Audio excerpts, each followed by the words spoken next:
નમસ્કાર. દિન વિશેષ 2 સપ્ટેમ્બર ચુનીલાલ વૈદ જન્મ જયંતિ. ચુનીલાલ વૈદ જન્મ 2 સપ્ટેમ્બર 1918, અવસાન 19 ડિસેમ્બર 2014.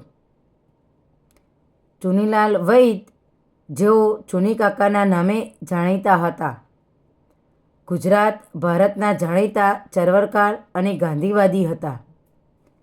ચુનીલાલ વૈદનો જન્મ 2 સપ્ટેમ્બર 1918ના રોજ ગુજરાતના પાટણ જિલ્લાના નાનકડા ગામમાં થયો હતો. તેઓ ગાંધીવાદી અને સર્વોદયવાદી હતા. તેમણે ભારતની સ્વતંત્રતા ચળવળમાં અને વિનોબા ભાવેની ભૂદાન ચળવળમાં ભાગ લીધો હતો. તેઓ ગેલુભાઈ નાયક સાથે ડાંગ જિલ્લામાં સૌથી વધુ સક્રિય હતા. તેઓ ભૂમિપત્રના તંત્રી હતા. 1975માં તેમણે ઇન્દિરા ગાંધી દ્વારા લાદવામાં આવેલી કટોકટીનો વિરોધ કર્યો હતો અને તે માટે જેલમાં ગયા હતા.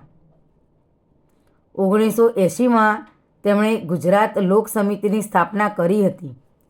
1986થી 1988 દરમિયાન ગુજરાતના દુષ્કાળમાં તેઓ પાટણ જિલ્લામાં 12,000 હેક્ટર જેટલી જમીનમાં રાહત કાર્યો અને ચેકડેમના બાંધકામમાં સંકળાયેલા હતા. ચુની કાકા એ ગાંધીની હત્યા, હકીકત અને ભ્રમણાઓ પુસ્તક લખ્યું હતું, જે 11 ભાષાઓમાં પ્રકાશિત થયું હતું.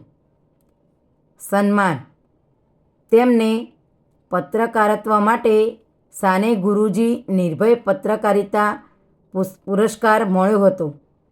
તેમણે વિશ્વ ગુજરાતી સમાજ તરફથી વિશ્વ ગુજરાતી પ્રતિભા પુરસ્કાર પણ પ્રાપ્ત થયો હતો. તેમને 2010માં જમનાલાલ બજાજ પુરસ્કાર મળ્યો હતો. ચુનીલાલ વૈદ 19 ડિસેમ્બર 2014ના રોજ અમદાવાદ ખાતે 97 વર્ષની વયે અવસાન પામ્યા. તેમનો અંતિમ સંસ્કાર દધીચી સ્મશાન ગૃહ, વાડજ ખાતે કરવામાં આવ્યો હતો. જય હિન્દ, જય ભારત.